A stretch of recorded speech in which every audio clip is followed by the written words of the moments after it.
कैसे हो दोस्तों। आप सब अच्छे होंगे और आपकी यूपीएससी की तैयारी अच्छी चल रही होगी। आज हम करेंगे एमसीक्यूज़ जो एक नए पैटर्न के ऊपर होंगे। ठीक है, यूपीएससी ने जैसे नया पैटर्न डाला था, थोड़े ऑप्शन मतलब कि ऑप्शन वाले भी डाले थे उसमें, जैसे 1-2 करके 3-2-3 करके ऐसे वो वाले करेंगे। ठीक है, मेन हमारा जो मकसद होगा वो कंसेप्ट समझने के ऊपर होगा, क्योंकि जब एक बार आपके कंसेप्ट क्लियर हो गए तो आप ऑप्शन भी आराम से एलिमिनेट करके आंसर तक पहुँच सकते हो। तो शुरू करते हैं हम बिना किसी देरी के। ठीक है, अगर कोई इंपॉर्टेंट बात लगे तो आप शॉर्ट नोट बना सकते हो साथ में। तो पहला, consider the following statements regarding ocean atmosphere interaction. तो ओशन एटमॉस्फेयर की इंट्रैक्शन के बारे में बताना है, पहला क्वेश्चन पूछा गया है यहाँ पे। फर्स्ट ऑप्शन है during El Nino events the thermocline in the eastern Pacific become deeper than normal. ठीक है, कि जो थर्मोक्लाइन है वो डीप हो जाती है, पहले आपने याद रखनी है। सेकंड क्या कह रहा है, a positive Indian ocean dipole is invariably associated with El Nino conditions. ठीक है, कि जब पॉजिटिव होता है इंडियन ओशन डायपोल तो इनवेरिएबली वो क्या होता है, एसोसिएट करता है एल नीनो कंडीशंस के साथ। और third, Walker circulation weaken during strong El Nino episode. Walker circulation बल्कि वीक हो जाता है एल नीनो के टाइम पे। और फोर्थ है, La Nina condition generally strength करता है coastal upwelling along the western coast of South America. तो अपने पॉज करके रोक के आंसर देना है कमेंट्स में, अगर नहीं दे सकते तो मन में दे सकते हो। ठीक है, तब तक फिर मैं आंसर बता देता हूँ इसका, क्योंकि इसीलिए हमारी क्विक रिवीजन होगी ना फास्ट, क्योंकि टाइम आपके पास पहले से कम होता है, यूपीएससी की तैयारी करते हैं। पहला देखते हैं। पहला ऑप्शन बिल्कुल करेक्ट है, वार्म वाटर शिफ्ट ईस्टवर्ड। ठीक है, जो गर्म पानी है वो ईस्टवर्ड शिफ्ट हो जाता है deepening the eastern Pacific thermocline. तो जो ईस्टर्न पैसिफिक होता है, ठीक है, वो थर्मोक्लाइन जो लाइन है उसकी, ठीक है, जहाँ पे टेम्परेचर मतलब कि एक समान हो जाता है नीचे जाके, ठीक है, वो ज़्यादा डीप हो जाता है, गहरा हो जाता है। ठीक है, पहली स्टेटमेंट बिल्कुल करेक्ट है, वार्म शिफ्ट ईस्टवर्ड हो जाती है, ठीक है, वार्म वाटर ईस्टवर्ड शिफ्ट हो जाता है, अपने याद रखना है। And deepening the eastern Pacific thermocline. और सेकंड स्टेटमेंट क्या कहती है, इनकरेक्ट है वो, क्योंकि positive Indian ocean dipole can occur independently of El Nino. ठीक है, इंडियन ओशन जो डायपोल है वो पॉजिटिव बिना एल नीनो के भी हो सकता है। ठीक है, उसकी कोई ज़रूरत नहीं है, तो गलत है ये। Third, El Nino weaken Walker cell. ठीक है, करेक्ट है, एल नीनो वीकर कर देता है वोल्कर सेल को। ठीक है जी। उसके बाद है हमारे फोर्थ, ये भी ठीक है, ला नीना स्ट्रेंथ करेगा ट्रेड बिंड्स को एंड अपवेलिंग को। ठीक है, ला नीना बल्कि हमारे तरफ जो बिंड्स आती हैं, ठीक है, वो स्ट्रॉन्ग कर देते हैं, इसलिए हमारे इधर जब लोअर प्रेशर बनता है तो ज़्यादा मानसून आ जाता है इंडिया में। ठीक है, तो फोर्थ भी ठीक है, तो 1, 3, 4 मतलब कि इसका आंसर ए है। नेक्स्ट क्वेश्चन पे चलते हैं, consider the following statements regarding the river regimes के बारे में। Antecedent river maintain their course despite tectonic upliftment. Second, superimposed river establish their course before the development of present day structures beneath them. Third, every antecedent river is necessarily a superimposed river. ठीक है, सबसे पहले तो आप देखिए third statement में necessarily लिख रखा है कि एंटीसीडेंट रिवर नेसेसरली ही होगी ऐसी सुपर इम्पोस्ट रिवर होगी। ठीक है, नेसेसरली तो जरूरी नहीं ना, कोई एक्सेप्शन भी तो छोड़नी है हमने, तो एलिमिनेट कर सकते हो आप थर्ड को। तो थर्ड को अगर एलिमिनेट करोगे तो बी ऑप्शन गया, डी गया, तो ए में या सी में से आएगा। फर्स्ट क्या कह रही है कि एंटीसीडेंट रिवर, तो बिल्कुल करेक्ट है, एंटीसीडेंट जो रिवर है मेंटेन करती है अपना कोर्स। ठीक है, चाहे उसके आगे पत्थर आ जाए, पहाड़ आ जाए, वो ऐसी चलती रहती है एक ही दिशा में, तो वो सही है, एंटी की विरोधियों की एंटी चल रही है। ठीक है, ऐसे कर सकते हो आप सबके एंटी, तो सी ठीक है ये। और सेकंड है, superimposed river establish their course before the development of present day structure beneath them. ये भी बिल्कुल ठीक है, सुप्रीम पोस्ट जो रिवर्स होती हैं वो अपना जो कोर्स है do develop before the development of present day, बल्कि प्रेजेंट डे के डेवलपमेंट के पहले ही बन जाता है उनका स्ट्रक्चर। ठीक है जी। थर्ड, एवरी एंटीसेंट रिवर, ये तो नेसेसरली आ गया था। ठीक है, तो ज़्यादा एक्सेप्शन का स्कोप नहीं छोड़ा, तो ये गलत हो गई। ठीक है, क्योंकि जो antecedent and supreme post reverse होती हैं वो उनका अलग अलग कंसेप्ट होता है, वो एक जैसी नहीं होती। आगे चलते हैं, तो इसका आंसर 1-2 मतलब कि ए सही है इसका जी। आगे चलते हैं थर्ड पे, which of the following pairs are correctly matched. तो इधर लैंड फॉर्म्स हैं, उधर डोमिनेंट प्रोसेस हैं। यारदांग्स, तो यारदांग्स क्या होते हैं, विंड इरोजन से होते हैं यारदांग्स। ड्रम लाइन क्या होती है, ग्लेशियर डिपोजिशन। फिर कास्टेड विंडो, फ्लविल डिपोजिशन। ठीक है, इसके ऊपर मैं शॉर्ट्स भी बनाऊंगा, अभी डालेंगे। तो देखिए लैंड फॉर्म्स में यारदंग बिल्कुल सही है, वो विंड इरोजन जब पत्थरों की रोड करती रहती है विंड, तो यारदंग बन जाते हैं वो। ठीक है, अगर उससे छोटे हो जाए तो अर्ग बन जाते हैं, उससे छोटे हो जाएँ तो रेग, ऐसे मतलब कि चलता रहता है वो काम। ठीक है, फिर ड्रम लाइन क्या होती है, और जब ग्लेशियल डिपोजिशन होता है, ठीक है, ग्लेशियर जब डिपोजिट कर देता है माल अपना, बर्फ़ कंकर पत्थर सारे, वो ड्रम लाइन कहते हैं, ड्रम लाइन से बन जाती है ऐसी सीधी सी। फिर कास्ट विंडो क्या होती है, वो कह रहे हैं कि फ्लूवियल डिपोजिशन होता है वो कास्ट विंडो। ऐसा नहीं है, karst windows solutional erosion in limestone, not fluvial deposition. ठीक है, फ्लूवियल डिपोजिशन की वजह से नहीं होता, वो लाइमस्टोन की वजह से होता है। ठीक है, solution erosion in limestone, limestone में जब घुल जाती है उसको कहते हैं कास्ट विंडो। तो कास्ट टोपोग्राफी तभी बनती है ना, जैसे हम वो स्टैगलमाइट पढ़ते हैं, वो बन जाता है। तो अपने याद रखना है, थर्ड गलत है, 1-2 मतलब कि ए सही है यहाँ पे। तो ए ऑप्शन दे रहे हैं मोस्ट ऑफ ये। फिर कंसेप्ट समझिए चलो आप। फोर्थ कह रहे हैं consider the following statement, the sub tropical jet stream shift northward during the Indian summer monsoon. जो सब ट्रॉपिकल जेट स्ट्रीम है वो नॉर्थवर्ड शिफ्ट हो जाती है इंडियन समर मानसून के टाइम पे। Second, tropical easterly jet develop only after the onset of the south west monsoon. और थर्ड है western disturbances are embedded with the tropical easterly jet. देखिए फर्स्ट स्टेटमेंट क्या कह रही है, आप रोक के आंसर दे सकते हो, ठीक है। तो फर्स्ट स्टेटमेंट है the sub tropical jet stream shift हो जाती है northward during the Indian summer monsoon. Obviously जो सब ट्रॉपिकल जेट स्ट्रीम है उसको तो नॉर्थ ही शिफ्ट होना पड़ेगा ना, तभी आके फिर लो प्रेशर बनता है, फिर हमारे इधर मानसून हवाएँ आती हैं, ठीक है। ओके, तो आपने याद रखना है ये। और सेकंड, ट्रॉपिकल ईस्टर्ली जो ईस्टर्ली जेट है develop only after the on side the south west monsoon. Obviously ये भी बिल्कुल सही बात है, जब अपना साउथ वेस्ट मानसून आता है उसके बाद ही ट्रॉपिकल जेट स्ट्रीम जो है वो डेवलप होती है, उससे पहले डेवलप नहीं होती। वो साउथ वेस्ट मानसून आने के बाद ही ट्रॉपिकल ईस्टर्ली जेट बनती है, ये भी बिल्कुल सही बात है। Third, western disturbance are embedded with the tropical easterly jet. ऐसा नहीं है, वेस्टर्न जो डिस्टर्बेंस है वो वेस्टर्ली के साथ, ठीक है। वेस्ट से आपने याद रखना है कि जो वेस्टर्न डिस्टर्बेंस है वो वेस्टर्ली के साथ जुड़ी हुई हैं, इसके साथ नहीं जुड़ी हुई वो ट्रॉपिकल ईस्टर्ली के साथ, ठीक है। वो अलग चीज़ है, वो उधर से आ रही है वेस्ट से, ठीक है जी। तो वेस्टली इसके साथ, तो 1 2 इसका भी यही है, हर किसी का ये दे रखा है। फिर फिफ्थ क्वेश्चन है consider the following statements, all shield volcanoes are formed exclusively by basaltic lava, ठीक है। मतलब कि काफ़ी देखी उन्होंने ज़्यादा वो स्टेटमेंट दे दी, कोई एक्सेप्शन का स्कोप नहीं छोड़ा। Second, composite volcanoes generally exhibit alternating layers of lava and pyroclastic material. Third, cinder cones are typically the largest volcanoes land form on the earth. देखिए फर्स्ट क्या कह रही है, ऑल शील्ड वोल्केनोस कह रहे हैं एक्सक्लूसिवली बाय द बसोल्टिक लावा। ऐसा थोड़ी है कि सारे उसी के साथ बन जाते हैं, ठीक है, बसोल्टिक लावा के साथ, ठीक है। ज़रूरी नहीं है ना, कुछ और चीज़ भी हो सकती है उसमें, तो ये गलत है। उसके बाद सेकंड, कंपोजिट वोल्केनो, जो कंपोजिट हम ड्राइंग किया करते वैसे सीधे सीधे पहाड़ से बनाया करते थे, वो कंपोजिट वोल्केनो होता है। Generally exhibit alternating layers of लावा, ठीक है। लावा की मतलब कि अलग अलग लेयर जम जाते हैं उसके ऊपर आके, एंड पायरोक्लास्टिक मटीरियल होता है उसमें, बिल्कुल सही बात है। और थर्ड है cinder cones are typically the largest volcano land form on the earth, ठीक है। सिंडर वोल्केनो ऐसा नहीं है कि लार्जेस्ट हैं, लार्जेस्ट कौन से होते हैं, शील्ड वोल्केनो होते हैं, क्योंकि वो फैल जाते हैं ऐसे पूरी धरती के ऊपर आके, ठीक है। तो बड़े वो होते हैं लार्जेस्ट। तो थर्ड भी गलत है, तो 2 मतलब कि बी इसका सही आंसर है, फाइनली बी आ गया। 6, consider the following statement regarding the coral reef के बारे में बताना है, ठीक है। तो ज्योग्राफी का कंसेप्ट आपके यहाँ पे क्लियर होते रहेंगे। So coral polyps require sunlight for optimum growth. तो जो कोरल पॉलिप्स होते हैं उनको सनलाइट रिक्वायर होती है, ठीक है, ऑप्टिमम ग्रोथ के लिए। Second, reef building corals flourish in highly turbid water. And third है atolls represent the final stage in the Darwin subsidence theory. इसका आंसर देखिए आप रोक के। तो देखिए फर्स्ट स्टेटमेंट तो बिल्कुल सही है, कोरल पॉलिप को सनलाइट की ज़रूरत होती है, ठीक है। आजकल वैसे ऐसे पाए तो गए हैं जो बिना सूरज की रोशनी के होते हैं, लेकिन बहुत कम नीचे जाके डेप्थ में जा पाए जाते हैं, लेकिन मोस्ट ऑफ रिक्वायर हम ये मानते हैं कि उनको सनलाइट की जरूरत होती है, तभी जाके वो कोरल पॉलिप्स बन पाते हैं, अपने ही याद रखना है। Second, reef building corals flourish in highly turbid water. ऐसा नहीं है, उनको क्लीन वाटर चाहिए होता है थोड़ा, ठीक है। जो कोरल प्रेफर करते हैं क्लीन वाटर को प्रेफर करते हैं, तो सेकंड यहाँ पे गलत है। Third, atoll represent the final stage in the Darwin substance theory. ये बिल्कुल सही बात है, जो अटोल है वो रिप्रेजेंट करते हैं फाइनल स्टेज को, ठीक है, कि फाइनल स्टेज बनेगी सारी आके लास्ट वाली स्टेज, तो बिल्कुल सही बात है ये। तो ए इसका राइट आंसर है 1 3। सेवंथ क्वेश्चन है, which of the following factors directly influence the intensity of Coriolis force. देखते हैं फर्स्ट कि डायरेक्टली, ठीक है, डायरेक्टली बताना है कि डायरेक्टली कौन सी चीज़ इन्फ्लुएंस करती है, ठीक है जी। Directly influence the intensity of Coriolis force, हाँ, कोलिस फोर्स की इंटेंसिटी को कौन सी चीज़ डायरेक्टली इन्फ्लुएंस करेगी, लैटिट्यूड, अर्थ रोटेशन वेलोसिटी, या फिर विंड स्पीड। तो लैटिट्यूड करेगा, ऑब्वियसली लैटिट्यूड करेगा, ठीक है, ये बिल्कुल सही बात है। लैटिट्यूड में के ऊपर जाते रहते हैं, ठीक है, जैसे पोलर के पास, ठीक है, पोल्स के पास ज़्यादा होती है, ठीक है, कोरिलियस फोर्स, और नीचे इक्वेटर पे थोड़ी कम होती है, तो लैटिट्यूड पे करेगा, बिल्कुल करेगा। अर्थ रोटेशनल वेलोसिटी, अर्थ घूम रही है, उसी की वजह से कोरिलियस फोर्स आती है, तो भी बिल्कुल करेगा डायरेक्टली। विंड की स्पीड है, हवा ज़्यादा चल रही है, ठीक है, ये भी बिल्कुल सही बात है। अब लाइक कोई आप ऊपर पेज फेंकोगे ऐसे जहाज बना के हवा में, ठीक है, कुछ भी फेंकोगे तो हवा ज़्यादा चलेगी, तो उसके ऊपर इफेक्ट तो पड़ेगा ना, तो तीनों सही बात है, डी इसका राइट आंसर है। एट्थ करते हैं, consider the following statements regarding soil के बारे में बताना है, ठीक है। सोइल का कंसेप्ट भी आपका क्लियर हो जाएगा थोड़ा। So laterite soil are rich in iron होता है लेटराइट सोइल में, एंड कह रहे हैं कि एल्यूमिनियम ऑक्साइड्स होते हैं। सेकंड कह रहा है chernozem soils are among the most fertile soil in the world, की सबसे फर्टाइल होती हैं।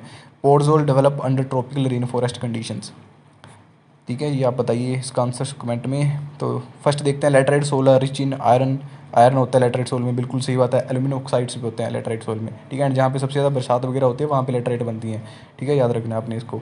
फिर chernozem soil are among the most fertile soil in the world, कि जो चैरोनिज्म सोइल होती है वो सबसे फर्टाइल सोइल होती है पूरी दुनिया में, ये भी बिल्कुल सही बात है, सबसे ज़्यादा फर्टाइल सोइल होती है चैरोनिज्म।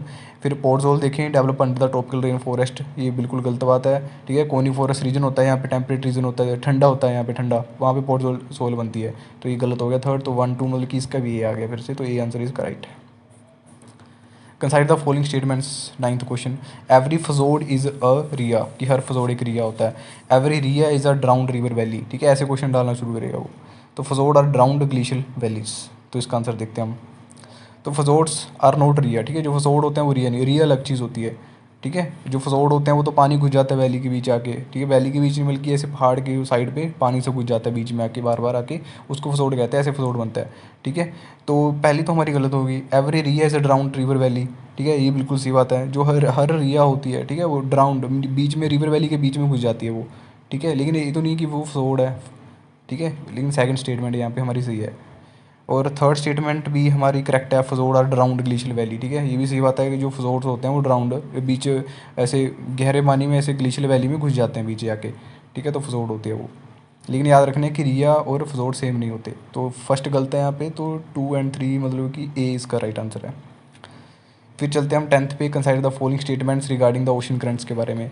Western boundary currents are generally warm and swift होते हैं, तेज़ होते हैं मतलब कि और गर्म होते हैं। Eastern boundary current are generally cold होते हैं एंड स्लो होते हैं। Gulf Stream and Kuroshio are western boundary current. तो वेस्टर्न बाउंड्री करंट जो होते हैं, ठीक है, जनरली वो ठंडे गर्म होते हैं एंड तेज़ होते हैं, बिल्कुल सही बात है, ठीक है। और इसकी एग्जांपल हम देख लेते हैं, वेस्टर्न बाउंड्री वाली करंट की, वेस्टर्न बाउंड्री वाली करंट एग्जाम्पल जनरल फॉर्म, वो गर्म होते हैं, बिल्कुल सही बात है ये। मुझे गल्फ करंट देख लेते हैं, हाँ गर्म, वो गर्म है, ठीक है, तेज़ भी है। फिर eastern boundary current are generally cold होते हैं वो, ठीक है, ईस्टर्न बाउंड्री वाले थोड़े कोल्ड होते हैं, ये भी बिल्कुल सही बात है, ठीक है, जैसे हम पैराविन करंट देख सकते हैं। फिर गल्फ स्ट्रीम और क्रूशियो और वेस्टर्न बाउंड्री करंट, ठीक है, ये भी बिल्कुल सही बात है। जो गल्फ स्ट्रीम है और क्रूशियो जापान वाला जो करंट है, ठीक है, वो दोनों हो वेस्टर्न बाउंड्री करंट हैं, ठीक है, ये भी आपने याद रखना है। एंड जो वॉर्म करंट है दोनों, ठीक है, और उस क्रूशियो के ऊपर जो एक ओशियो करंट आ रहा है वो ठंडा करंट है जापान वाला। तो डी मतलब कि 1 2 3। 11th है, consider the following statement regarding the plate tectonic के बारे में। So all convergent plate boundaries are associated with volcanic activity, ठीक है, जितनी कन्वर्जेंट प्लेट्स होती हैं वो वोल्केनिक एक्टिविटी के साथ एसोसिएट होती हैं।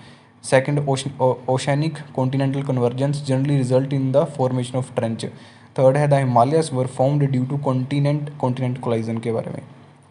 सो देखते हैं हम इसका आंसर। पहली, ऑल कन्वर्जेंट प्लेट बाउंड्री, ये बिल्कुल गलत है, ठीक है, जैसे हिमालयन टेप कोलिजन हुआ था, ठीक है, उसमें वोल्केनिक तो मिले नहीं हमें, ठीक है, पहले उसके जो स्टार्टिंग में था 33 समुद्र था वहाँ पे, ठीक है, तब तो हम मान सकते हैं। लेकिन हिमालयन टाइप जब हिमालयन बने तब तो कोई हमें वोल्केनो मिली नहीं वहाँ पे, तो गलत होगी सारी कि ऑल कन्वर्जन प्लेट बाउंड्री के ऊपर वोल्केनिक एक्टिविटी होती है, तो गलत है ये।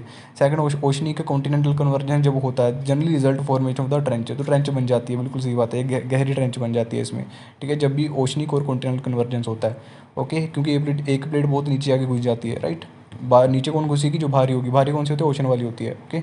And third, the Himalayas were found due to continent collision, बिल्कुल सही बात है, उधर से यूरेशियन प्लेट आ रही थी, इधर से अब इंडियन प्लेट आ रही थी, तो टकरा गई तो हिमालय बन गया, तो बिल्कुल सही बात है, 2 और 3 मतलब कि ए। आगे है, consider the following statements regarding the earth interior, earth के इंटीरियर के बारे में बताना है। S wave can you travel through the outer core, के आउटर कोर में ट्रैवल नहीं कर सकती S wave. P wave completely disappear in the shadow zone, जो पी वेव होती है वो पूरी डिस्पेयर हो जाती है, ठीक है, दिखती नहीं है शेडो जोन में। The outer core is believed to be liquid, के आउटर कोर लिक्विड है। तो देखते हैं इसका first, S wave can you travel through the outer core, ये बिल्कुल सही बात है, आउटर कोर में जा नहीं सकती एस वेव, ठीक है, क्यों नहीं आ सकती आउटर कोर में, क्योंकि बीच में आके वो जो जो हमारे लिक्विड आता है वहाँ पे तो जा नहीं सकती वो, तो नीचे कैसे पहुँचेगी एस वेव, ठीक है, क्योंकि वो तो सिर्फ सॉलिड में जा सकती है, तो बिल्कुल सही बात है। पी वेव है कम्प्लीटली डिस्पेयर हो जाती है ना शैडो जोन, ऐसा तो नहीं है। और पी वेव का शैडो जो जोन है वो तो छोटा भी होता है, क्योंकि वो तो लिक्विड में भी जा सकते हैं, गैस में भी जा सकते हैं, सॉलिड में भी जा सकते हैं पी वेव, तो शैडो जोन बड़ा किसका, एस वेव का है, तो ठीक है, तो पी वेव ऐसा नहीं कि डिस्पेयर हो जाते हैं पूरी शैडो जोन में। Third, the outer core is believed to be liquid, बिल्कुल सही बात है, जो आउटर कोर है वो लिक्विड है, ठीक है, आपने याद रखना है। एंड इसलिए तो वैसे भी वहाँ पे पहुँच नहीं सकती ना, क्योंकि लिक्विड आउटर कोर, ठीक है, याद रखना है। तो ए मतलब कि 1 3। फिर 13th है which of the following pairs correctly matched, feature दे इधर लुइस हैं, फिर पंपास हैं, फिर पेरेरीज हैं, तो रीजन के साथ जोड़ना है अपने इसको। तो पहला loess wind blown deposit, loess बिल्कुल सही बात है, जो विंड हवा है, ठीक है, वहाँ पे जाके वो पत्थर मिट्टी जो भी है, कंकर पत्थर वहाँ पे छोड़ जाती है हवा आके डिपोस्ट कर देती है, उसको लुइस कह देते हैं। पैम्पस पैम्पस बिल्कुल सही बात है, ग्रासलैंड को कह देते हैं, जो अर्जेंटीना में पाए जाते हैं, ठीक है, वो पैम्पस हैं। फिर प्रेरी जो ऑस्ट्रेलिया में पाए जाते हैं, ये गलत है, प्रेरी हम नॉर्थ अमेरिका में पाए जाते हैं प्रेरीज, तो ये गलत हो गया, ठीक है। ऑस्ट्रेलिया में तो आई थिंक दूसरे पाए जाते थे, वो नॉर्दर्न ब्रिक ऐसे वाले थे, ठीक है, तो ये गलत हो गया। थर्ड तो 1 2 मतलब कि ए इज़ राइट आंसर, सबका ही ए देखा है, क्या गुंडा बनेगा रे। तो consider the following statement regarding the cyclones. तो पहली, tropical cyclones derive energy primarily from latent heat release. तो ट्रॉपिकल साइक्लोन्स कह रहे हैं derive energy primarily from latent heat release, ठीक है, बिल्कुल सही बात है यार, ट्रॉपिकल साइक्लोन तो वहीं से एनर्जी लेते हैं अपनी लेटेंट हीट से। लेटेंट हीट क्या होता है कि किसी चीज़ को गर्म होने के लिए कितनी हीट चाहिए, ठीक है, जैसे पानी की लेटेंट हीट ज़्यादा होती है, उसको ज़्यादा गर्म करना पड़ता है। Tropical cyclones can develop directly over the equator, equator के ऊपर बनते हैं कि ट्रॉपिकल साइक्लोन? बिल्कुल नहीं बनते, क्योंकि वहाँ पे तो अपने वो ड्रम्स होते हैं। क्यों क्यों वहाँ पे कोलेज फोर्स नहीं होती, तो वहाँ पे साइक्लोन्स कैसे बनेंगे, राइट। वहाँ पे शांत रीजन होता है 0 डिग्री से लेके 5 डिग्री तक ऑलमोस्ट, ठीक है जी, तो वहाँ पे नहीं बनते साइक्लोन्स। फिर college force is essential for cyclone formation, बिल्कुल सही बात है, साइक्लोन्स बनने के लिए कोलेज फोर्स तो चाहिए उसको घुमाने के लिए, तो 1 3 मतलब कि फिर से ए। और अपने याद रखना है कि कोलेज फोर्स इक्वेटर पे होती ही नहीं है, ठीक है, जो होती है तो बहुत मिनिमम होती है, उसका फ़र्क नहीं पड़ता। फिर अगला है hanging valley is generally associated with glacial landscapes. Second है oxbow lakes are characteristic of youthful river. फिर थर्ड है natural levees are depositional features. First एक हैंगिंग वैली जनरली एसोसिएट करती है ग्लेशियल लैंडस्केप के साथ, बिल्कुल सही बात है, ग्लेशियल लैंडस्केप के पास ही हैंगिंग वैली दिखती है हमें, ठीक है, जो ऊपर होती है, ठीक है, जिसको इरोड कर दिया जाता है एक तरीके से, ऐसे लटक रही होती है, वो हैंगिंग वैली, बिल्कुल सही बात है। और ऑक्सबो आप इनकी पिक्चर देख सकते हो गूगल वगैरह में जाके, ताकि आपकी दिमाग में वो चीज़ बैठे कि हाँ भी हैंगिंग वैली कैसी दिखती है, ऑक्सबो लेक कैसी होती है, ठीक है। जैसे ऑक्सबो लेक है, वो जब रिवर, ठीक है, काफ़ी तेज़ बहाव, जैसे रिवर पहले मेंटरिंग कर रही थी ऐसे सांप की तरह इधर उधर जा रही थी, ठीक है, बाद में कई बार उसका तेज़ बहाव आ जाता है तो वो कट जाती है, साइड में जो छोटी सी लेक बन गई वो ऑक्सबो लेक होती है, ठीक है।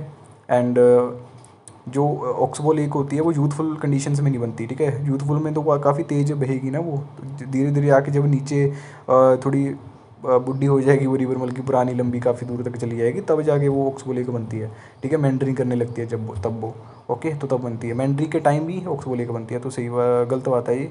फिर थर्ड है natural levees are depositional features, ये बिल्कुल सही बात है, ओके, मैच्योर स्टेज पे बनते हैं ऑक्सबो लेक, याद रखना है आपने। फिर आगे चलते हैं 16 थे, विच of the following factors contribute करता है डेजर्ट फॉर्मेशन में।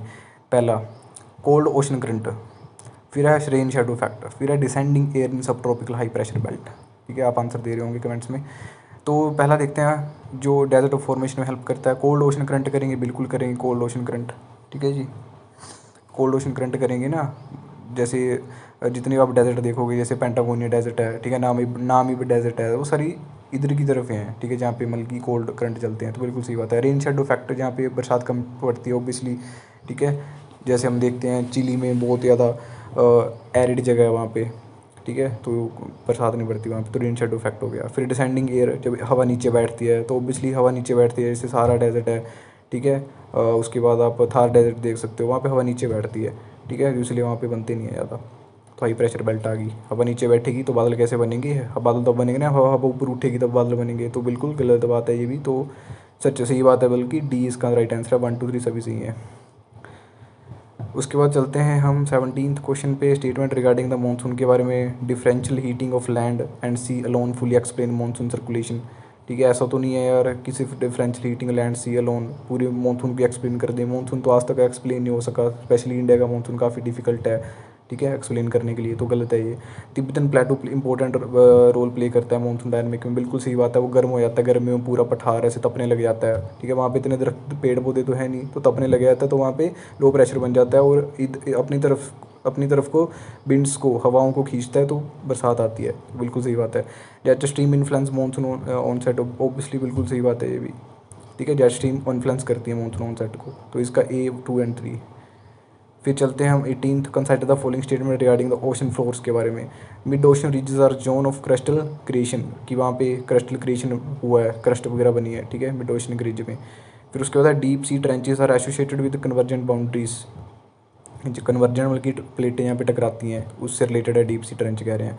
और abyssal plains are generally more rugged and mountain ranges, ठीक है। तो बताइए इसका आंसर क्या हो सकता है। पहला देखते हैं, जो मिड ओशन रेंजेस हैं are zone of crustal creation, बिल्कुल वहाँ पे क्रस्ट बन गई थी, ठीक है, नीचे जब प्लेटें टकराई आपस में तो वहाँ पे क्रस्ट बन गई थी, नहीं, तो बिल्कुल सही है, ठीक है। जैसे जैसे दूर जाते जाओगे वो पुरानी होती है कि जैसे जैसे पास होगे दोनों साइडों पे वो नहीं होगी, जंग होगी। डीप सी ट्रेंचेस किसके साथ है, ओबियसली कन्वर्जेंट बाउंड्री के साथ एसोसिएट करती हैं डीप सी ट्रेंचेस, बिल्कुल सही बात है ये भी। उसके बाद थर्ड हमारा ऑप्शन अबेसल प्लेन्स, अबेसल प्लेन काफ़ी नीचे जाके होता है, ठीक है, समुद्र में, generally more rugged and mountain range, ऐसा नहीं होता। अबेसल प्लेन अमंग द फ्लैट होते हैं, वो फ्लैट सरफेस होता है वो, ठीक है, रगड ऐसा वगैरह नहीं होता, वो फ्लैट होता है, तो ये गलत है हमारा, बल्कि 1 और 2 इसका भी ये आंसर है। फिर 19th है हमारा रिगार्डिंग द बायोम्स के बारे में। तो Tyga is dominated bye coniferous, biomes मतलब कि अलग अलग प्रकार का वो दिखाया गया ना बायोम, जैसे जंगल है, ठीक है, फिर कम जंगल है, टुंड्रा है, कोई इलाका कैसा है उसको उसको कहते हैं बायोम्स, ठीक है जी, बायोडाइवर्सिटी को। फिर taiga is dominated by the coniferous forest. फिर है tundra is characterized by the permafrost. फिर है Mediterranean vegetation adapted to summer drought. तो देख लेते हैं, ट्यागा डोमिनेट करता है कोनीफेरस फॉरेस्ट से, बिल्कुल सही बात है, जो ट्यागा ऊपर जाके होते हैं, ठीक है, टेम्परेट रीजन्स में, तो कोनीफेरस फॉरेस्ट होते हैं। एंड कोनीफेरस में दरख्त वगैरह को काटा जाता है, लकड़ी बनाई जाती है, ठीक है, जैसे लकड़ बैट वगैरह बनते हैं क्रिकेट के, ठीक है, इंग्लिश विलो वाले वो इसी से बनते हैं। उसके बाद है tundra is characterised by the permafrost, ये भी बिल्कुल सही बात है, टुंड्रा जो होते हैं बर्फ़ जमी होती है वहाँ पे, ठीक है। परमाफ्रोस्ट क्या होती है, 2-3 साल से लगातार बर्फ़ जमी है वहाँ पे, सारी परमाफ्रोस्ट होते हैं, बिल्कुल सही बात है टुंड्रा वाली। फिर Mediterranean vegetation is adapted to summer drought, ठीक है, गर्मियों में वहाँ पे सूखा होता है और सर्दियों में वहाँ पे बरसात पड़ती है, बिल्कुल सही बात है। जैसे हमारे मेडिटेरेनियन में से वेस्टर्न डिस्टर्बेंस आती है, हवाएं लेके आती हैं, ठीक है, सर्दियों में हमारे फिर मौसम वो हो जाता है बरसात वाला, तो बिल्कुल सही बात है ये भी, ठीक है, याद रखना है अपने। 1, 2, 3 सारी सही हैं, डी इसका राइट आंसर है। लास्ट क्वेश्चन देखते हैं हमारा 20th। काफ़ी सारे टॉपिक आपके क्लियर होंगे ज्योग्राफी के इसमें से, फिर भी करेंगे कभी। उसके बाद आइसोस्टेसी क्या होता है, तो आइसोस्टेसी एक्सप्लेन करता है equilibrium between the earth crust and mental के बीच। फिर ग्लेशियल अनलोडिंग कैन ट्रिगर करता है आइसोस्टैटिक रिबाउंड को। फिर आइसोस्टैटिक एडजस्टमेंट अकर इंस्टेंटेनियसली आफ्टर अप अनलोडिंग।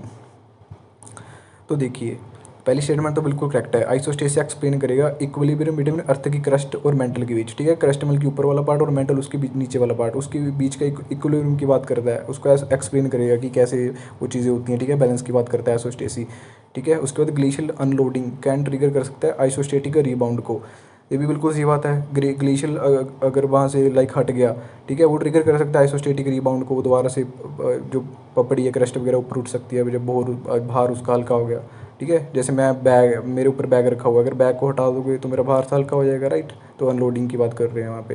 फिर आइसोस्टैटिक एडजस्टमेंट अकर इंस्टेंटली आफ्टर अनलोडिंग, ऐसा नहीं है यहाँ पे लिख दिया कि इंस्टेंट ये चीज़ हो जाएगी, ऐसा कुछ नहीं होता, ठीक है। Rebound take thousands of year लग जाते हैं रीबाउंड होने को, दोबारा से उस चीज़ को बनने में, तो बहुत सारे हज़ारों साल लग जाते हैं, ऐसा नहीं कि अभी हो जाएगा। तो 3 गलत है, 1, 2 मतलब फिर से ए इसका राइट आंसर है, ठीक है जी। तो हमने यहाँ पे 20 क्वेश्चन एमसीक्यू कर लिए हैं ज्योग्राफी के, तो आपके काफ़ी सारे कंसेप्ट इससे क्लियर हुए होंगे, ठीक है। एंड अगर आपको अच्छा लगा हो तो लाइक सब्सक्राइब कर सकते हैं, अदरवाइज़ नहीं अच्छा लगा तो नहीं भी कर सकते, आपकी मर्ज़ी है, राइट टू लिबर्टी आर्टिकल 121। चलते हैं, शुक्रिया, धन्यवाद।